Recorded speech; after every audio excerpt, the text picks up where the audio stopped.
Isang taon na ang channel na ito. Ang saya-saya.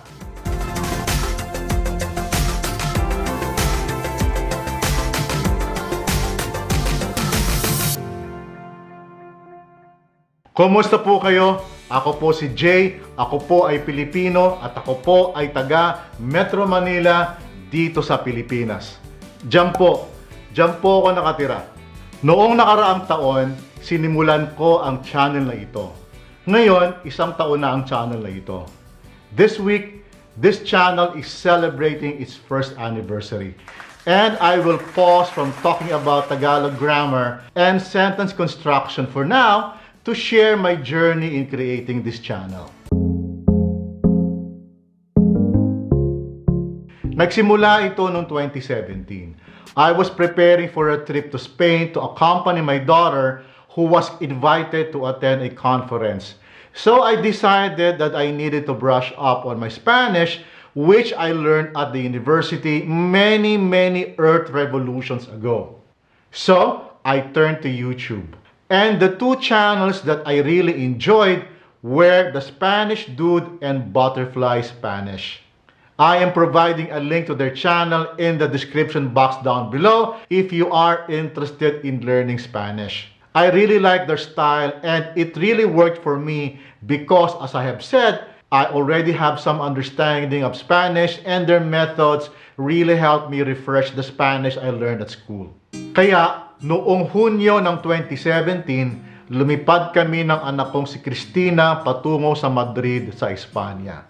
With the limited Spanish that I had, I was able to interact with the locals. And I really enjoyed Spain because of that. The locals were really very friendly. It was there in Madrid that I had an epiphany of sort. I said to myself, gagawa ako ng YouTube channel tungkol sa Tagalog. I was really inspired by the channels, the Spanish Dude and Butterfly Spanish, and the dedication they put in the creation of their videos. I said to myself, kaya ko yan.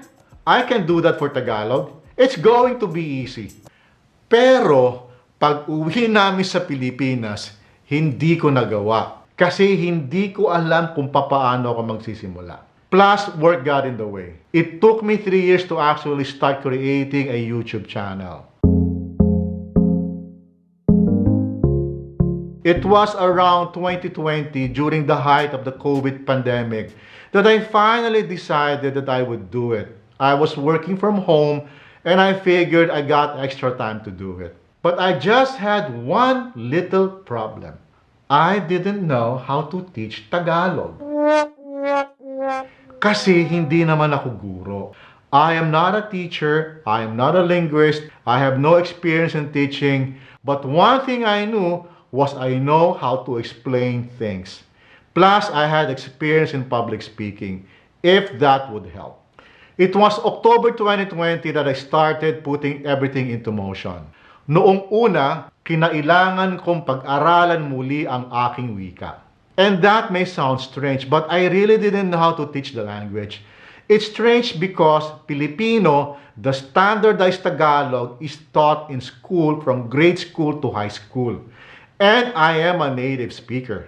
And I was born and I live in Metro Manila, where Tagalog is the lingua franca. Yet, I really didn't know the nuts and bolts of my own language. And that is because I arrogantly ignored it when I was learning it at school. So, I researched and I realized the complexity of my own language. Beautiful, but complex. And ignored. Sinimulan kong isulat ang mga ideya ko at ang mga natutunan ko sa aking pagsasaliksik. Dito ko sinulat ang mga ideya ko. This is my first lesson plan. Then, at some point, I organized my lessons in my computer. Then, I had to learn how YouTube works, how to start a channel, about channel art, about the algorithm, and so on. To do that, I turned to YouTube. Where else? And the top channels that really helped me were Jeb and Dovey, Think Media, and Justin Brown Primal Video. There were others, but these are my top 3. I really learned a lot from those channels. Kahit yung channel name ko, pinag-aralan kong mabuti. I did a lot of name studies, and the one that I initially wanted, I learned was already being used by a blogger. Now, not in YouTube, but I did not want to have potential future complications. So I opted for another name. And I decided on Let's Go Tagalog because it has a call to action in it. You know, it's like, let's go, let's do it. I hope that makes sense. Then I did my branding. I created my logo. I even printed my t-shirt just for this channel. Tapos, nag-aral akong mag-edit. I have been using iMovie before for home movies, but I found it too limiting for the kind of videos that I had in mind. Then I subscribed to Adobe Premiere Rush since I was already using Photoshop and Lightroom for my photography. I used it for almost a year, then I switched to LumaFusion, which I am currently using. Nagsimula akong mag-shooting noong Disyembre ng 2020. Nakakatawa kasi marami akong mali.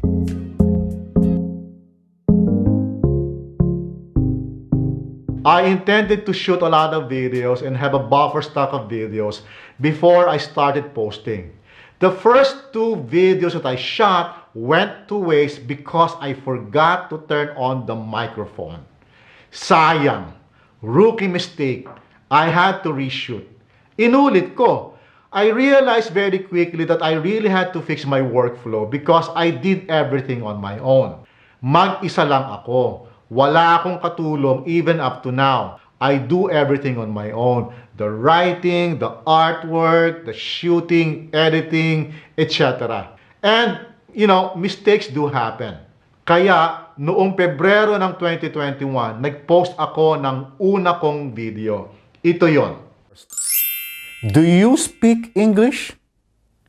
Because if you do, you don't need to learn Tagalog. Not at all. It was a somewhat somber period because a week later, a very close friend of mine passed away after weeks of battling COVID. She was the kind of friend who would cheer on me had she seen my videos. Nakakalungkot. Gusto kong ikalat ang kaalaman tungkol sa wikang Tagalog. Maraming mga Pilipino ang nakatira sa ibang bansa na nagkaanak pero hindi marunong o kulang ang kaalaman tungkol sa sariling wika at sa sariling kultura. In the United States alone, there are over 4 million Filipinos. The number that I was able to research says that there are over 12 million Filipinos living outside of the Philippines, either as immigrants or expatriate workers. Para sa kanila ang channel na ito. Para matulungan silang ibahagi ang wikang Tagalog sa mga anak nila. Iyan ang aking pakay. And then there are the husbands, the wives, the partners of Filipinos living abroad and living in the Philippines. They don't learn the language. Bakit? Kasi hindi nila kailangan. Their Filipino partners would be the ones speaking their partner's language, whether they are in Europe, in Japan, or wherever.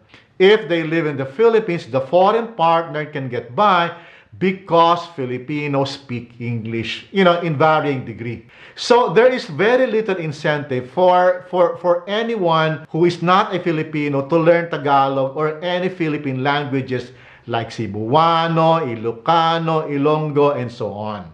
And then there are the tourists coming to the Philippines who do not speak a word of Tagalog, or foreigners with Filipino friends or workmates, or just about anyone who is interested in learning foreign languages and learning about other cultures. Ang channel na ito ay para sa kanila, para maintindihan nila ang puso ng Pilipino at ang kultura ng Pilipinas. Because language is the mirror to one's culture. Ayos naman. When I was learning how to start a YouTube channel, I learned that it will be tough. I learned that, very few people will watch videos of young channels. So I was really prepared for that. In the beginning, it wasn't that bad. I had people watching like my friends, my family. It slowly picked up, but not as fast as I was hoping for. Then there was the disappointment because the views were not growing. Then there was the self-doubt because my views aren't that great. I began to doubt myself. Sabi ko sa sarili ko, siguro hindi ako magaling. Siguro walang may interest matuto ng Tagalog. But when I look at similar channels, they're doing great. There are other channels on Tagalog learning on YouTube and you should check them out. But there was also a point that I said, bahala na, tuloy-tuloy lang. But all through this, I have been propped up by several subscribers who left words of encouragement in the comments. Subscribers from the US, Spain, Germany, Taiwan, Japan, Myanmar, and many other places, and of course the Philippines. You know who you are. That is why, from the bottom of my heart, maraming salamat po. Now, I rarely check on my analytics. Para sa ikalawang taon, tuloy-tuloy lang ang paggawa ko ng video. I will start focusing on verbs or pandiwa and adjectives or pang-uri in Tagalog. Verbs is going to be a huge topic. I will focus in giving you guys methods in constructing more simple Tagalog sentences that will allow you to communicate in Tagalog. And I will also share more stories on Tagalog. Pero sana mag-aral din kayo sa ibang pamamaraan. You can check out Tagalog learning websites or other YouTube channels as well. Pero ang pinakamabisa ay ang makipag-usap kayo sa kaibigan o asawa o kasintahan ninyong Pilipino. That is the best way to acquire the language, by talking. Watching YouTube videos will not make you fluent. You have to go out there and start learning as much as you can by talking to your Filipino friends or partners. Well, I am just really very grateful for your support in watching my videos, in commenting, in your praises, in pointing out if I had made a mistake. I really appreciate your comments and I will try harder to be better. Sa pamamagitan ng channel na ito, sana ay naibahagi ko hindi lang ang wikang Pilipino, kundi pati na rin ang kulturang Pilipino. Naway tuloy-tuloy ang ating pagsasama. I will see you again soon. Maraming salamat po at hanggang sa susunod.